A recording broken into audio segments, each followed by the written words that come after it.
name is Shivali and I'm back with my new video. So all those who are new to my channel and don't know what this channel is all about, so let me give you a brief introduction. This channel is all about the learning mantras, learning tips and tricks which you can use in your board exam. So since you know the lockdown is going on and we are not having the classroom environment and the schools are not open, so this channel is being created to help out all the students who are feeling very helpless right now. So this channel will cover all the subjects related to commerce.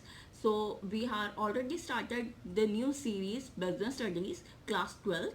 So we covered the first part. In the first part we already covered the chapter 1, management and its characteristics. So in this video I'm going to start with the next other topics, the objectives of management and plus I'm going to cover the importance of management. So management we have already read.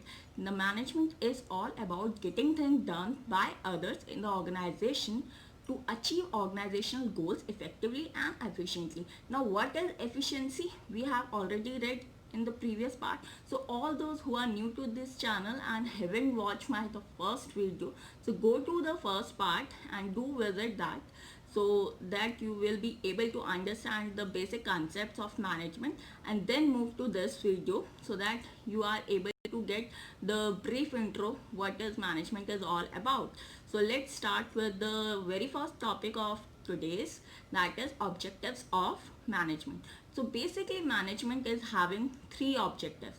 तीन objectives होते हैं हमारे main. जो first objective है वो होता है personal objective, then organisational objective, and then we have the third one, social objective. So in all three parts we will understand what objective is all about. Now हर एक company का कुछ ना कुछ गोल होता है, like in us also. अगर आप ये वीडियो देख रहे हो तो इसका कोई ना कोई पर्पस होगा. आपको अपने स्कोर अच्छे करने होंगे, आपको अपने एकेडमिक्स अच्छे करने होंगे. तो सिमिलरली एक ऑर्गेनाइजेशन का भी कुछ ना कुछ गोल होता है जो उसे अचीव करना होता है. अब इट नॉट नेसेसरी कि वो सिर्फ प्रॉफिट अर्निंग ही हो. अलग अलग कंपनीज का वेरी करता है कि किसको कौन सा गोल रखना है, अपने लिए ऑब्जेक्टिव्स रखना है. Clear? So let's move to the first one, that is personal objective. Personal objective जो होता है हमारा वो किस लिए होता है? सो दैट जो ऑर्गेनाइजेशन के अंदर जितने भी ऑब्जेक्टिव्स हैं उन सबको फुलफिल करने वाले जो भी पर्सन्स हैं, लाइक आपके एम्प्लॉयज़, उन लोगों का मोटिव क्या है एक बिजनेस ऑर्गेनाइजेशन में काम करने का. Are they satisfied? Are they getting a full amount of money और payment? Are they receiving a good salary amount?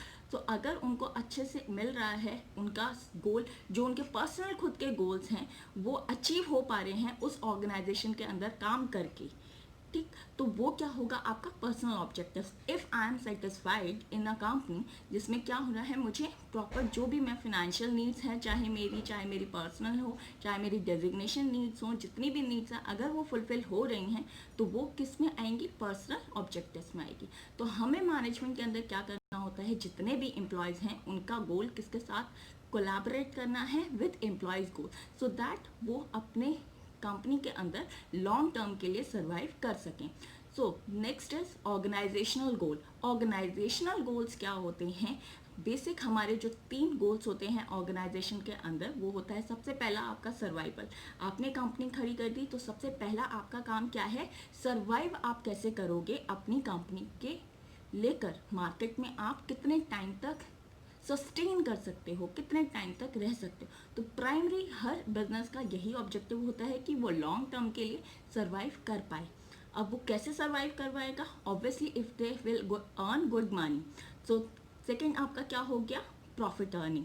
Profit earning अगर आपकी कंपनी की अच्छी है तो आप लॉन्ग टर्म के लिए सस्टेन भी कर पाओगे मार्केट के अंदर और आपकी ग्रोथ भी अच्छी होगी.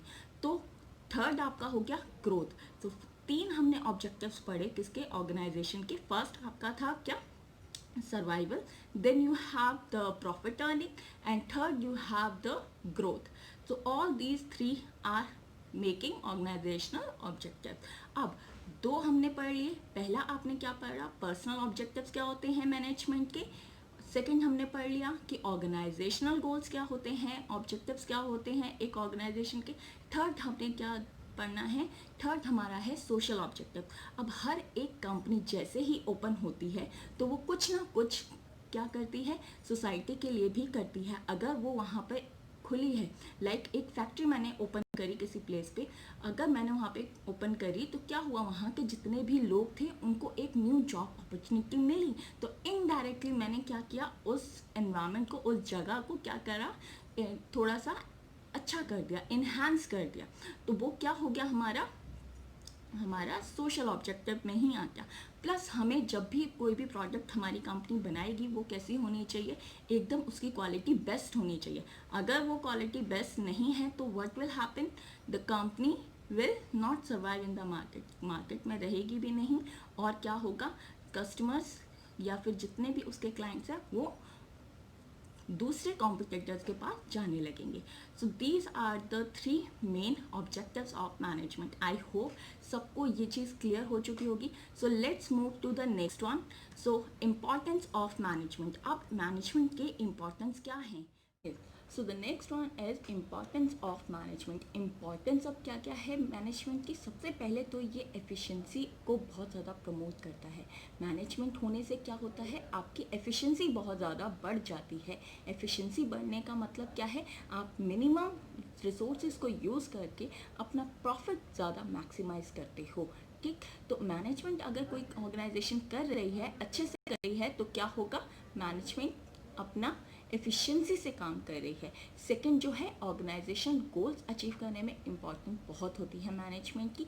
मैनेजमेंट बहुत ज़्यादा हेल्प करता है कि वो क्या कर सके, ऑर्गेनाइजेशन का गोल अचीव कर सकते हैं। अब डिफरेंट ऑर्गेनाइजेशन की डिफरेंट ऑर्गेनाइजेशन का गोल होता है, ऑब्जेक्टिव्स होता है, तो उसको अकम्प्लिश करने के लिए मैनेजमेंट बहुत ज़रूरी है, ताकि क्या हो, कोई भी डिले नहीं हो ऑर्गेनाइजेशन के अंदर और बहुत ही एफिशिएंटली काम सारा हो जाए। तो आपने फर्स्ट पढ़ लिया, आपका फर्स्ट क्या था, एफिशिएंसी को प्रमोट करता है मैनेजमेंट। देन आपका ऑर्गेनाइजेशन के गोल्स को अचीव करने में बहुत ज़्यादा हेल्पफुल होता है। देन आपका जो सेकंड थर्ड वन है वो है optimum utilisation of resources. Resources को बहुत ही अच्छे से यूटिलाइज हो सके ताकि वेस्ट ना हो कुछ भी ऑर्गेनाइजेशन के अंदर, क्योंकि रिसोर्सेज हमारी वैसे भी बहुत ज़्यादा क्या होती हैं, बहुत ज़्यादा लिमिटेड हैं। तो इसीलिए हमें क्या करना पड़ता है, ऑप्टिमम यूटिलाइजेशन ऑफ रिसोर्सेज करना पड़ता है। नेक्स्ट आपका है डायनेमिक एनवायरनमेंट क्रिएट करता है मैनेजमेंट। डायनेमिक एनवायरनमेंट कैसे, कि आपका जैसी सिचुएशन अगर हो रही है, मैनेजमेंट उतनी ही हेल्प करता है कि कैसी भी सिचुएशन आए आपके ऑर्गेनाइजेशन के गोल्स अचीव हो सकें। ठीक, तो आपको क्या करता है, एक डायनामिक एनवायरनमेंट प्रोवाइड करता है कौन, management. Then you have it promotes और डेवलप सोसाइटी। सोसाइटी को डेवलप करने में मैनेजमेंट का बहुत बड़ा रोल है। अगर कोई ऑर्गेनाइजेशन अच्छे से अपने गोल्स अचीव करेगी तो first of all they will earn a good amount of profit, और प्रॉफिट अच्छा सा अर्न करा है, देन क्या होगा, सोसाइटी के लिए बहुत ज़्यादा हेल्पफुल होगा। क्लियर, तो आपको इम्पोर्टेंस में समझ में आ गया है। फर्स्ट आपका क्या था, ऑर्गेनाइजेशन के गोल्स बहुत अच्छे से अचीव होते हैं। देन आपका क्रिएटिविटी को प्रमोट करता है। देन आपका क्या है, डायनेमिक एनवायरनमेंट क्रिएट करता है, इस्टेब्लिश करता है। देन आपकी रिसोर्सेज को बहुत ही अच्छे से यूज़ करता है, वेस्ट नहीं होने देता। And last and not the least, ये बहुत ही इंटीग्रेटेड एक हार्मनी और पीसफुल एनवायरनमेंट इस्टेब्लिश करता है एक ऑर्गेनाइजेशन के अंदर। अगर प्रॉपरली हर काम मैनेज होगा तो सबको अपनी रिस्पॉन्सिबिलिटी पता होंगी कि उन्हें किस तरीके से फंक्शनिंग करनी है, एक कंपनी में क्या क्या काम करना है, सबको अलॉटेड होगा, तो डिस्टर्बेंस की चांसेस कम रहेंगे। एंड क्या होगा, लोग बहुत ही अच्छे से पीसफुली एक हेल्दी एनवायरनमेंट में रहेंगे। एंड क्या होगा, ऑर्गेनाइजेशन बहुत ही सक्सेसफुल भी रहेगा। सो आई होप आपको इम्पॉर्टेंट बहुत ही अच्छे से समझ में आ गई होगी, कंसेप्ट क्लियर हो चुके होंगे इस टॉपिक से रिलेटेड।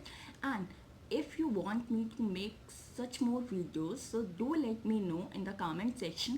आपको जो भी प्रॉब्लम्स होगी, जो भी डाउट्स आपके होंगे, I'll clear it out। And जो भी बच्चे हैं जिनको भी बहुत ज़्यादा नीड है नोट्स एंड सबकी, आपको बेटा हर नोट्स मिल जाएंगे after the completion of chapter. आपको पीडीएफ फॉर्म में पूरे नोट जितने भी मैंने अभी तक पढ़ाए हैं, आपको पीडीएफ फॉर्म में सारे नोट्स प्रॉपरली मिल जाएंगे। Once I will complete the chapter, you will get all the notes in the PDF form. And all my subscribers, जिन्होंने भी अभी तक सब्सक्राइब नहीं किया, do subscribe to my channel so that I will be able to make more and more such videos for you. And I'll see you in the next video. Thank you so much. Bye bye. Stay blessed and stay healthy. Thank you. Bye bye.